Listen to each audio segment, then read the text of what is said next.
and we are super excited to walk you through the next weeks of our launch, how we collaborate with KLIMA DAO, and what we want to do in order to create a regenerative tomorrow. So thanks a lot for everybody tuning in.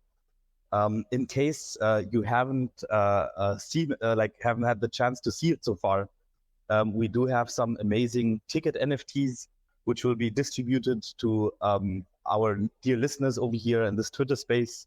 So please, follow us on Twitter.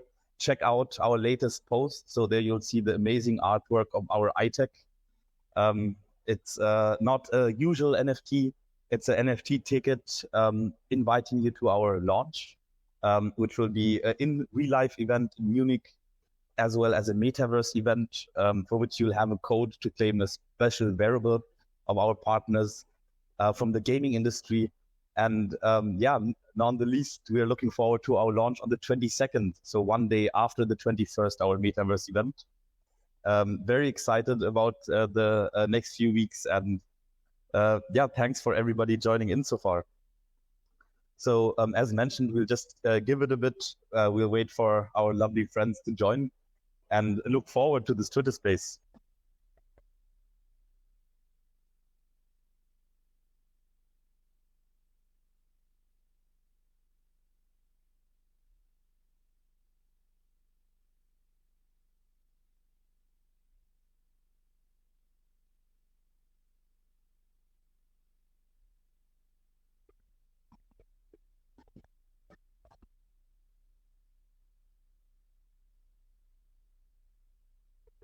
So I know that we are fighting with different time differences all over the world.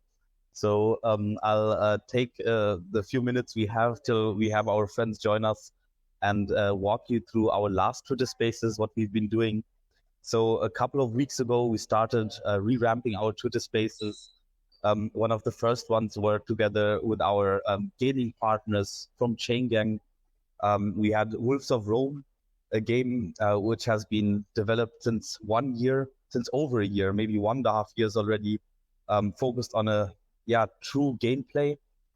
Together with our partners Meta Game Hub, we actually discussed how climate action can be built into gamify. So this is also an important customer we see. We would love all gamers to also have the option to create out of the game real life impact for the world. So we are excited to see those different Lego parts coming together in Web3. So it's never been easier to attach climate action or even DeFi, decentralized finance applications, into a game. So that's like where we see the different puzzle pieces coming together. And the last Twitter space we had was with Evan Luthra. He's one of our OG supporters. He'll also be one of the initiators of Cool Pools on Menthol.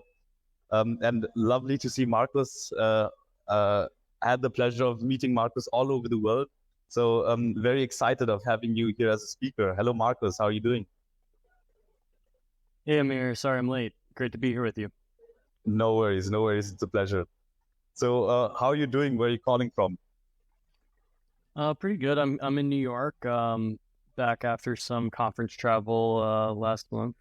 Went to ETH Denver and Portugal for ETH Porto. Now glad to be back in the city, enjoying springtime. Amazing. Sounds great. So we had the pleasure of meeting in Denver. For me, the route was going to Asia as we want to build our network specifically in Asia. I've been in Singapore, before that in Dubai, and now in Hong Kong. So for the next 2 weeks. So looking forward to see more and more refi partners who are showcasing also in China and in the Asian region, their different projects. So I'm very excited to see the space advance. Maybe Marcus, before we jump right into this Twitter space, I think it would be great to hear from you guys, having had a huge impact on the refi being accelerated to what we see now, a trend of different tokenizers coming into place, trying to leverage the intersection of climate and Web3. If you walk us a little bit through the story. Where does Klima DAO come from? What have you achieved so far, and what are the next steps for you? So yeah, I'd also love to listen to that, and I'm sure many of the listeners as well. Yeah, absolutely. So I guess I want to step back first and speak a little bit about the scope of the problem we're trying to deal with. So as we're all here to discuss, and I'm sure we all agree, the climate crisis is one of the most pressing issues that faces our species right now. And ultimately, it comes down to a coordination problem. There are incentives in place in our traditional political and economic institutions that favor short-term payout over the long-term stability of the ecosystems in which we live. So to that end, we need to start thinking about managing the planet as a public good and building new political and financial institutions that do have the proper incentive alignment to basically reward people for taking actions that benefit the stability of the climate. So that's all very abstract, and it might sound impractical. Like, how do you actually do that?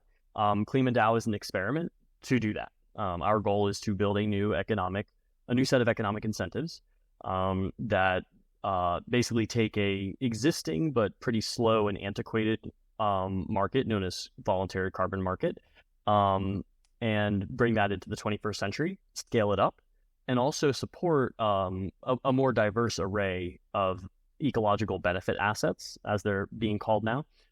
You may have also heard them called environmental service assets or payment for ecosystem services. There's been a lot of different names, but the basic premise of this type of market mechanism is that you have a producer on one side who is going to go and take some action based on a scientific methodology to either, in the case of carbon, for instance, the typical methodologies used would be things like planting trees or installing renewable energy, or some other activity that's going to lead to a net avoidance or removal of carbon dioxide emissions.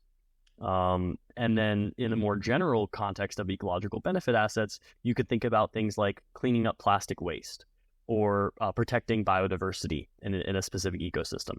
Now, those new credit classes are very immature, in my view. Not like, it's not an insult, it's just like a statement of fact that they haven't existed for very long. And the mechanisms for issuing and verifying those credits, as well as the demand for like end buyers who want to actually use them to make claims, isn't really there yet. So I'm going to focus on carbon for pretty much this whole conversation, unless we're specifically talking about other potential assets. But just know that these principles, these economic and philosophical principles that we're going to discuss, are going to be applied to other asset classes. And I'm actually involved in this group called the Ecological Benefit Framework Activator, where we're developing a framework for thinking about those other benefit assets. So don't at me, beyond just carbon is definitely an important thing, but I think it's helpful to focus on the more mature market where we can learn a lot of lessons that we can then apply to those other asset classes as they mature. So what does Klima DAO actually do? Well, in the traditional carbon market, the way the structure functions is that you have basically three sides to the market. You have the project developer, who I mentioned before. They're the one who's going to go out and implement the scientific methodology. And then you have a buyer who wants to support that type of project. And they're going to source credits through a series of middlemen. Now, right now, that sourcing process is very lengthy and slow. And the way it works is typically you call a broker on the phone. You go back and forth with them, you negotiate, ask for specific projects or methodologies that you're interested in. Then they'll send you an email after the call with a quote.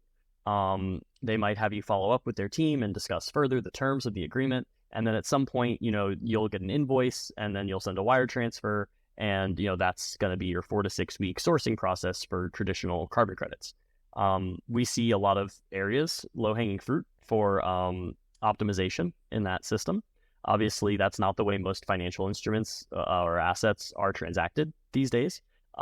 So we've built basically a modern version of the carbon markets that we call the digital carbon market. And it's powered by DeFi primitives that you're all familiar with, like, AMMs, like Sushi Swap.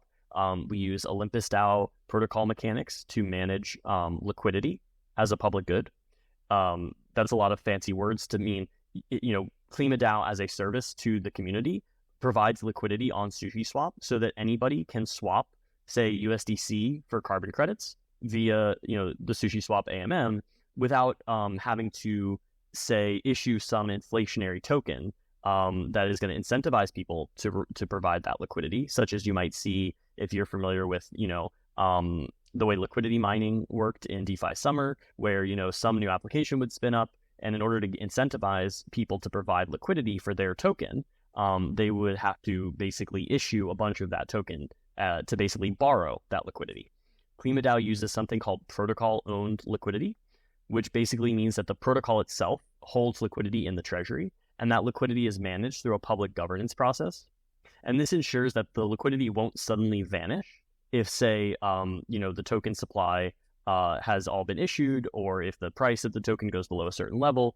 That liquidity is held in the Clima DAO treasury, and the only way any changes could be made to that liquidity that would affect, say, people's ability to buy and sell carbon credits is through a public governance proposal on our forum, through our governance process.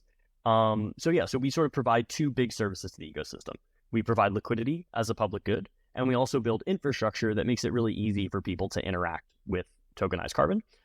For instance, we have a retirement aggregator that allows you to easily source and retire carbon credits from a variety of different projects in a unified interface with just a couple transactions, much simpler than going to SushiSwap and swapping and then going over to the Toucan bridge and doing your redemption and retirement. We make that all nice and user-friendly in a single interface. And we also recently launched an exciting new product called Carbon Mark, which is sort of the next iteration in the digital carbon market. And it allows users to browse specific projects and see a combination of both availability for that project in the pools that like Clima DAO provides liquidity for instance, BCT, NCT, UBO, NBO, and as well as seller listings where, someone who owns a specific carbon credit from a specific project can list that credit at a specific price available for anyone to purchase and use for their retirement or hold it as an asset. So Carbon Mark provides sort of a complementary view on the carbon markets, where instead of just seeing the pools, as historically has been the case in Clima DAO's liquidity infrastructure, where you would just pick a pool and then you might pick a specific project available from that pool, but the price you're paying is based on the price of that pool rather than the price of a specific project, versus listing a specific project at a specific price, which allows for a wider diversity of projects to be represented. Although it does have obviously more limited liquidity because there's only as many credits available as the seller has chosen to list.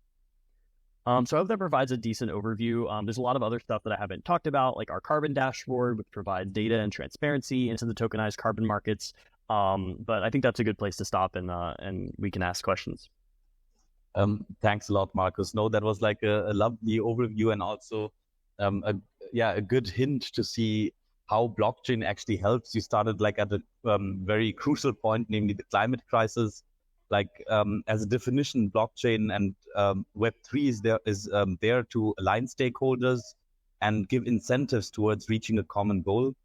Also, Web3 provides us a technology stack allowing it in a much easier way for different projects to collaborate with each other and to create joint solutions. What you've mentioned in respect of tokenizing carbon credits and seeing the carbon credit market leapfrog into Web3 and basically gaining a number of different advantages from liquidity, as you mentioned, from security, as well as other perks such as automation. So those are things we are like very excited, and a big thank you for your amazing work in this space. So a lot of projects, including us, have been highly motivated, pressing into refi. So the mother company of Menthol is actually since 2017 at the intersection of refi, of Web3 and climate, using the public ledger for provenance tracking of renewable energy credits. But I think we've seen a lot of movement since 2017, actually in the last 2 years a lot. So your launch and your way of using DeFi to leverage the climate finance market has been a positive push for all of us. So thanks for that. Also, your before-mentioned public goods, such as the aggregator, is something which Menthol is using. So maybe coming from a perspective of Menthol and how we saw the market evolve. So we anticipated a strong shift of assets, like especially like environmental assets, ecosystem services, basically any positive call to action, anything you do good for the world, that one has the possibility to tokenize that. Starting off with the carbon credit market being the most mature market.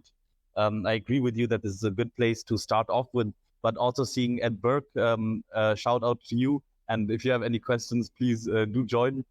Happy always to have you on board, as well as the whole community listening in. We'll give space for questions and answers.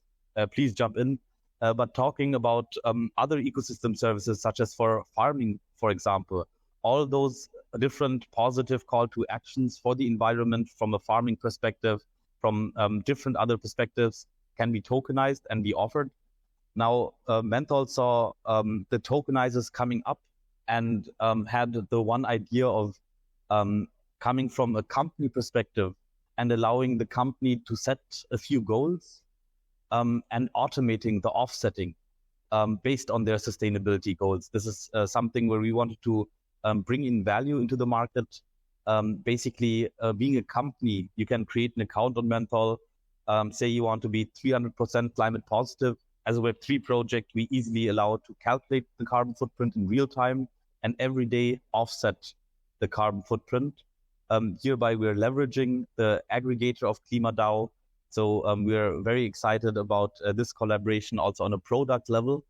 This will allow to basically access a variety, MCO2, NCT, you mentioned also BCT, as well as other carbon credits which are being tokenized. So the access by paying stable token and receiving carbon credits which are tokenized are like how you help us specifically at Menthol.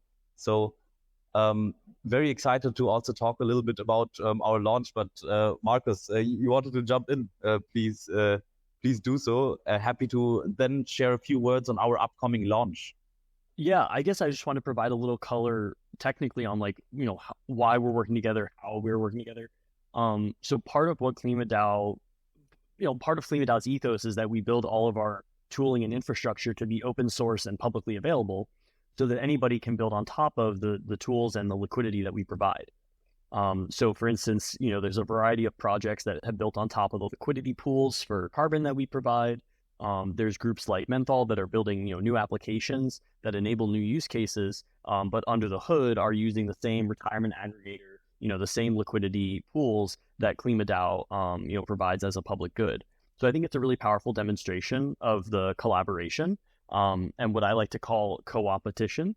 Right, this is a technical term. It basically is a form of gameplay where you're both competing, to deliver the best product to users, to add value. And you're also cooperating to ensure that you aren't, reproducing each other's work or stepping on toes, or worse yet, creating a sort of us versus them situation where, some players are trying to cut out other players out of the market. We think everybody should be free to compete on things like user experience, the data enrichment that you add to provide your users with a better experience. But we shouldn't compete on things like data standards, right? Or liquidity. Because when you compete on those things, you just detract from everyone's experience and you create a situation where people feel like they have to hide their developments, they have to close off access to their products, and it's really antithetical to the cooperation and coordination that's required to solve the climate crisis. So we couldn't agree more. So we see this as like actually more than co-opetition, I would say, in the refi space. So this is how it should be. We should be working jointly on with open source technology on our solutions out there. It's not a game. It's not about in a monopoly setting making the most money within a short time. So in the climate crisis, we are addressing a serious industry problem, not industry problem, but a world problem.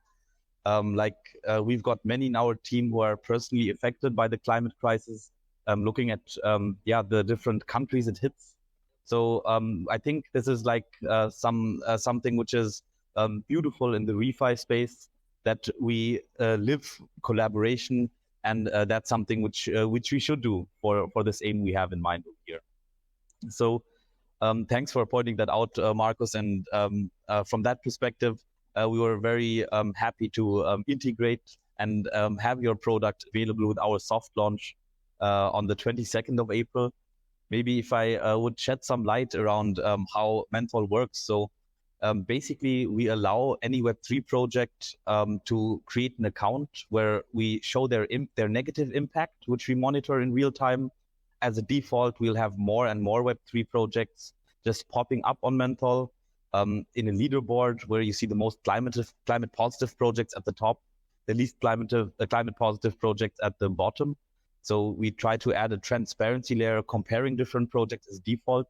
Now the special use case of Menthol is then allowing those companies to take a few clicks, involve their community in which environmental assets they should use for offsetting, and allowing with a few clicks to offset the historical and future carbon footprint.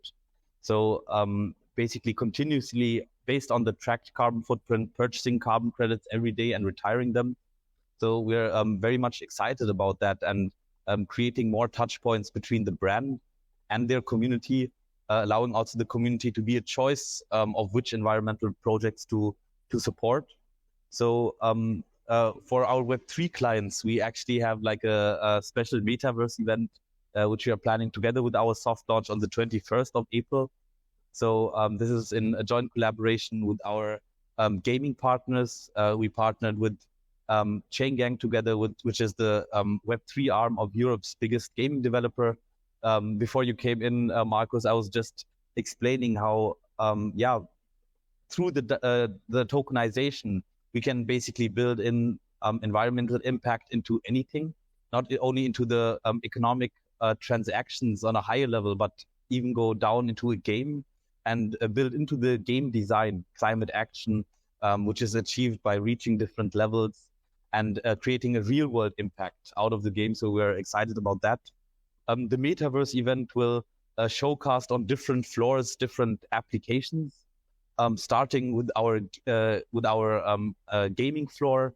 We'll be displaying RCP, the biggest European gaming development company. They made Angry Birds, for example, as a developer. Also, Chain Gang, the Web3 arm. On the second floor, we'll have more games displayed from those companies which are turning climate positive. So we are very eager to showcast how we're actually building that in. Be excited for this Metaverse event. The third floor will be displaying the different assets we have over here. So we'll be seeing the products of those project developers you nicely explained, who are doing work on the ground. So we'll have our different suppliers visualized over there, allowing the communities in a gamified way to step by step take a look at each of those projects. And then basically we come to the fourth floor. So that's where we are having 60 projects.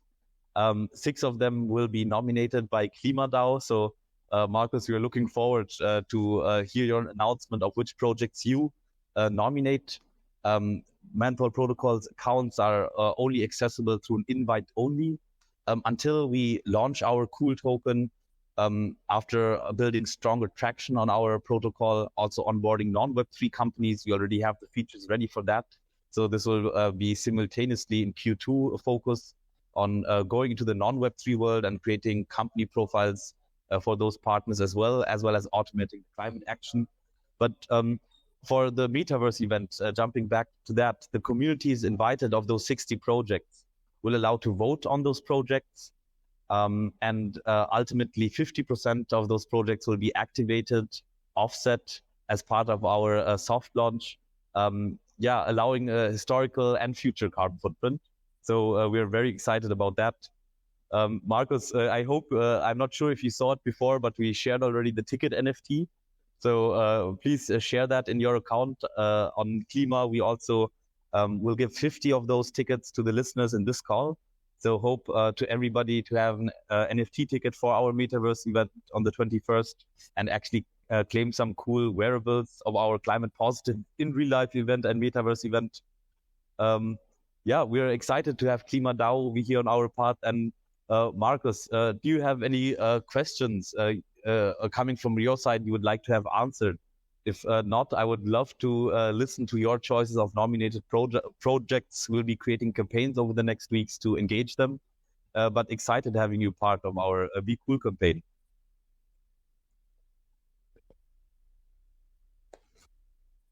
So Marcus, not sure if you're currently on mute, so would love to pass the ball over. We would love to hear about the 6 nominated projects from your side, and basically kickstart the beCOOL campaign for KLIMA DAO and the respective projects.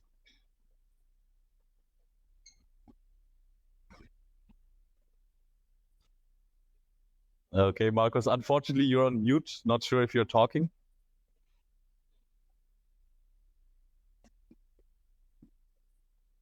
Okay, we seem to have an issue over there. Let me just check in the comments.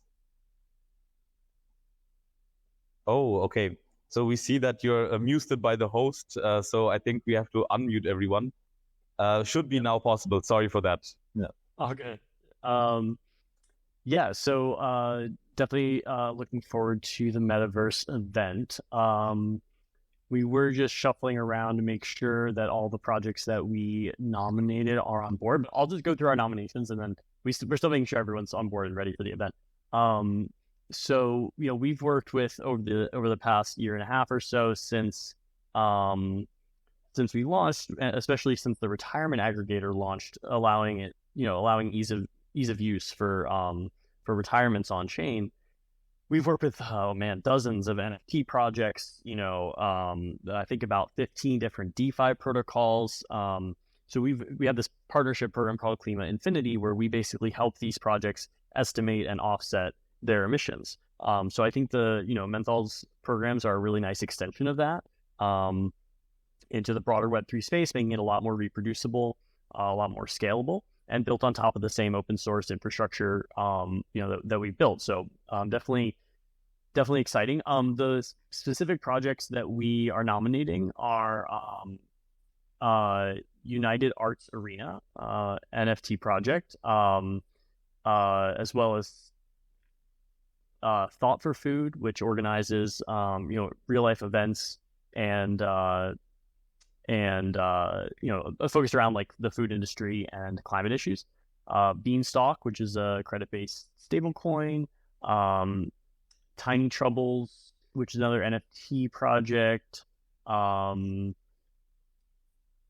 Then let's see, and Thousand Faces. I don't think I mentioned that one yet, which is another. So it's like 3 NFT projects: Thought for Food, and Beanstalk. Awesome. Thanks a lot, Marcus, for sharing it. So we'll be having a thread around those projects nominated. We'll look forward to also distribute some specific NFTs branded with you as a initiator and distribute amongst their communities. And this is basically also the beauty of Menthol. Although we are starting now as a permission system, wanting to have a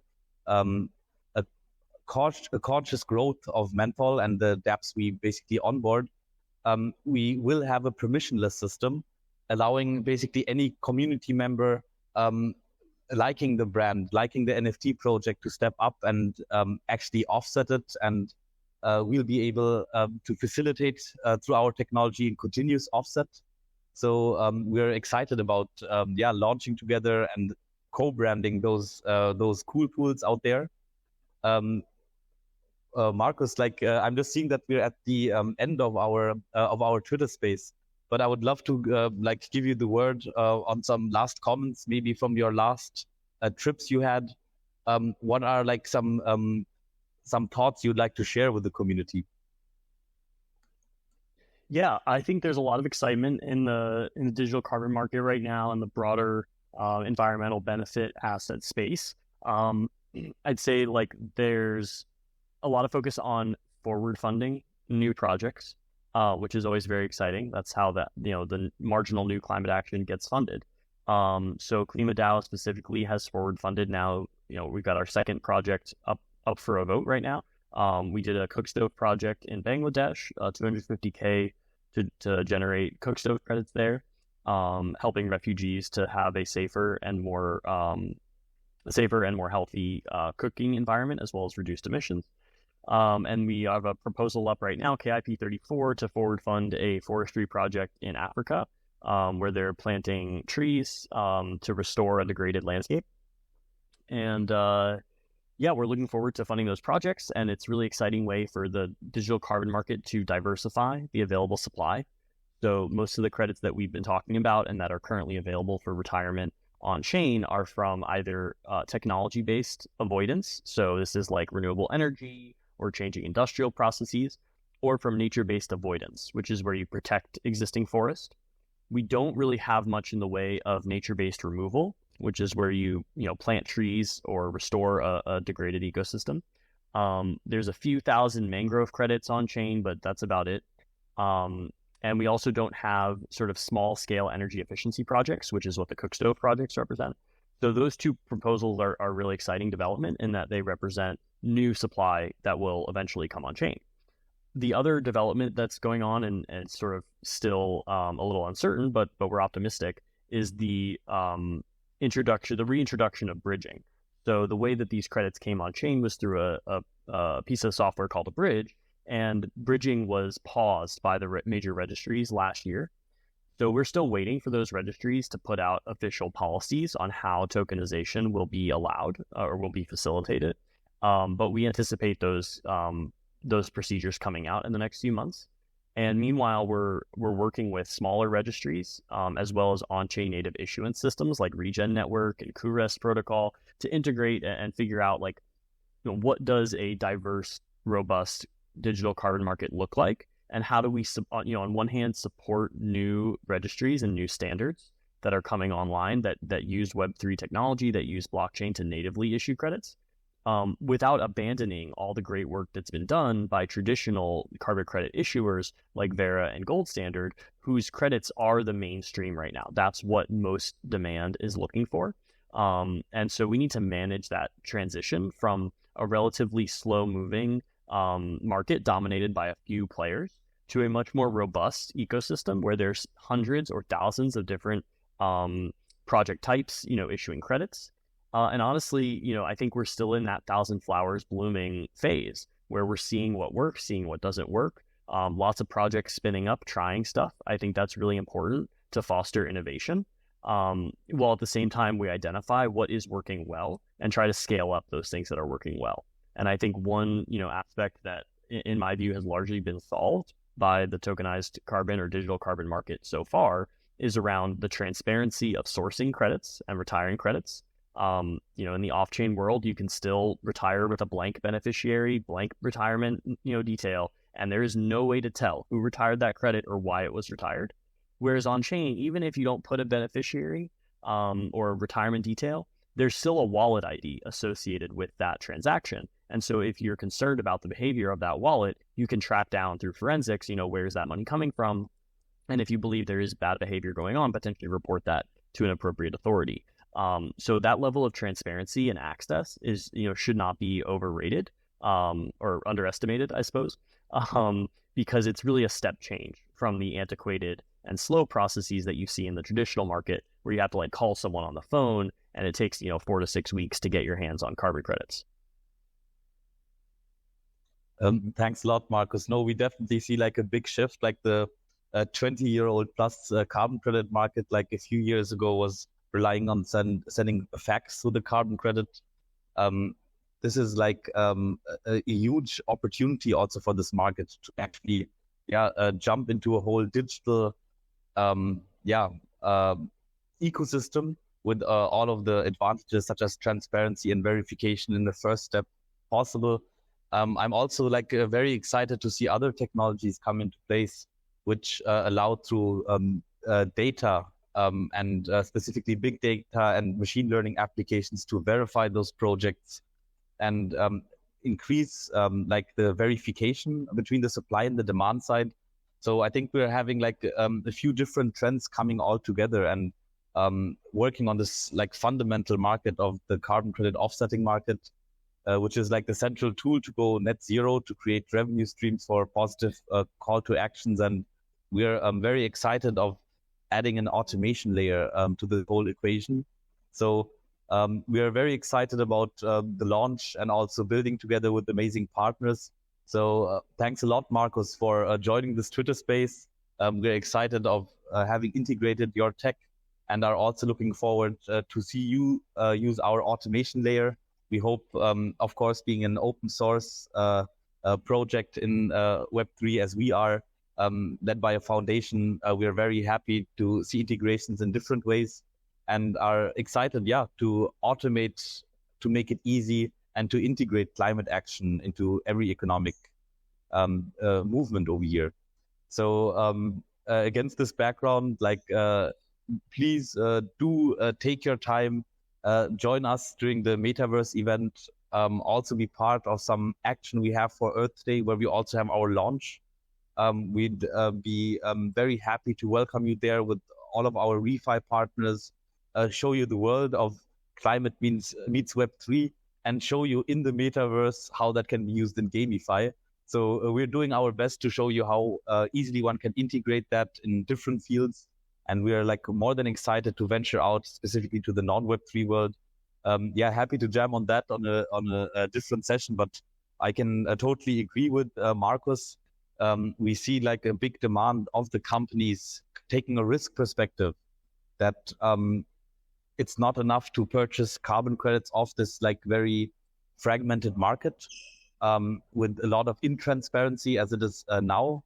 It's very interesting in actually creating, first of all, a positive funding experience, meaning that they're funding environmental action and earning their interest based on that. And in additionally, securing a high quality supply of carbon credits in the future, as governments, stakeholders, communities, and also investors are pressing more for high quality ESG. So we see a lot of action in climate finance and the carbon offsetting market, and excited to build it together side by side, also with KLIMA DAO and with Marcus. So thanks a lot. And please feel free to claim the NFT. You'll find some information in our tweet. You joining already the space will give you access to a raffle opportunity. And also on KLIMA DAO's account in the next days, you'll be able to claim some of those NFTs. Looking forward, and thanks a lot, Marcus, for having you here. I'd love to give the option to the listeners over here. Are there any questions? Feel free to come up. If not, we are happy to, we'll have every day a Twitter space, so feel free to jump by. We'll have different partners also from the demand side who will be talking with us. A big clap to KLIMA DAO. Thanks a lot for this collaboration we see over here. And looking forward to our next Twitter space already starting tomorrow. Thanks a lot, Marcus. I think it's a good time to close it down, and looking forward to catch up. Awesome. Bye-bye.